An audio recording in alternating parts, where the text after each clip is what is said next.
दोस्तों, स्वागत है आपका हमारे चैनल स्टोरी इन हिंदी में। आज की कहानी है सूरज और ऋचा की। तो दोस्तों, बिना कुछ देर किए बिना कहानी को शुरू करती हूँ। सूरज और ऋचा अभी 3 दिन पहले ही इस नए शहर इंदौर में शिफ्ट हुए थे। सूरज क्राइम ब्रांच में ऑफिसर था और ऋचा भी पीएचडी कर चुकी थी। दोनों की शादी को अभी 1 साल पूरे होने वाले थे। सूरज की मां ने ऋचा को इसलिए उसके साथ भेजा था ताकि वो सूरज का अच्छे से ख्याल रख सके। सूरज और ऋचा की वैसे तो अरेंज मैरिज थी, लेकिन फिर भी दोनों में बहुत ज्यादा प्यार था। कोई भी उन पति पत्नी के जोड़े को देखता तो उनके बीच के प्यार को देखकर तारीफ करने से खुद को रोक नहीं पाता। ऋचा एक सुलझी हुई संस्कारी लड़की थी। बचपन में ही उसके माँ पापा का देहांत हो जाने के कारण उसके चाचा चाची ने उसका पालन पोषण किया था। अपने चाचा चाची के कहने के कारण ही उसने पीएचडी के बाद नौकरी का इंतजार किए बगैर शादी कर ली।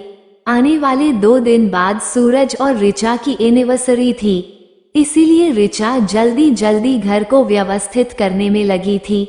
वो दोनों अपने साथ बहुत सारा सामान यहाँ के लिए ले आए थे, क्योंकि अगले 5 सालों तक सूरज का ट्रांसफर इंदौर से कहीं और नहीं होना था। ये घर सूरज को सरकार की तरफ से मुहैया कराया गया था। ऋचा पूरी तन्मयता से अपने काम में लगी हुई थी। उसने घर के प्रत्येक कमरे की अच्छे से साफ सफाई की और धीरे धीरे सारा सामान निकालकर उसे सजाने लगी। ये सारा काम करते हुए उसे दोपहर हो गई। ऋचा अब तक बहुत थक चुकी थी, इसीलिए वह नहा कर आई और किचन में जो सुबह का बचा हुआ नाश्ता था वह खाने बैठ गई। इतना थक जाने के बाद उसका खाना बनाने का बिल्कुल मन नहीं था। अभी वह खाना खाने बैठी ही थी कि तभी बाहर से किसी ने दरवाजे पर बेल बजाई। ऋचा हाथ धोकर उठी और दरवाजा खोला। सामने एक अधेड़ उम्र की महिला खड़ी थी। वो एक टक ऋचा को खा जाने वाली नजरों से देख रही थी। उसका हुलिया देखकर ऐसे लग रहा था जैसे वह घर में काम करने वाली नौकरानी हो। जी कहिए, किससे मिलना है आपको? ऋचा ने उस महिला से पूछा। वो उस अनजान शहर में अभी किसी को नहीं जानती थी, इसीलिए उसे महिला के आने से थोड़ा सा घबराहट महसूस हो रहा था।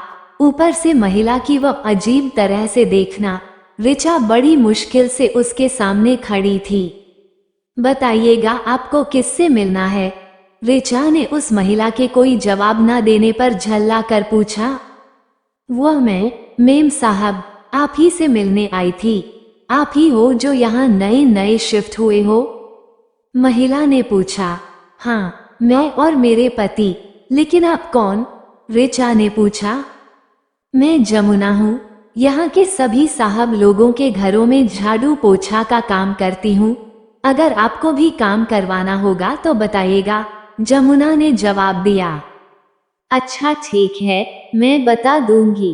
अभी तुम जाओ। इतना कहकर ऋचा वापस मुड़कर दरवाजा बंद कराई।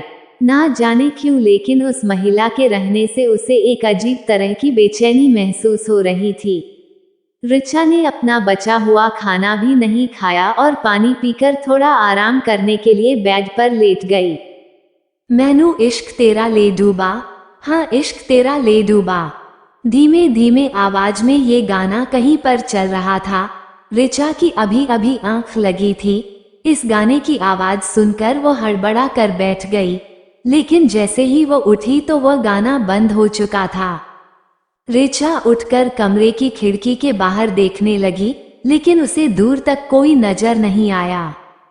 हो सकता है सपना रहा हो, ऋचा ने इतना कहकर खुद को मना लिया। लेकिन कोई तो था जो ऋचा के जाग जाने पर यह गाना बंद कर चुका था। ऋचा ने जब खिड़की से बाहर देखा तो घर के पीछे एक छोटा सा बगीचा था, जहां ढेर सारी घास उगाई थी। यहाँ कई दिनों से साफ सफाई ना होने के कारण बगीचा भी अव्यवस्थित सा लग रहा था। ऋचा ने फिर सूरज को फोन किया। हेलो, क्या बात है बेगम साहिबा? अभी 2 घंटे पहले ही तो हम ऑफिस आए हैं। इतनी जल्दी आपको याद भी आ गई हमारी?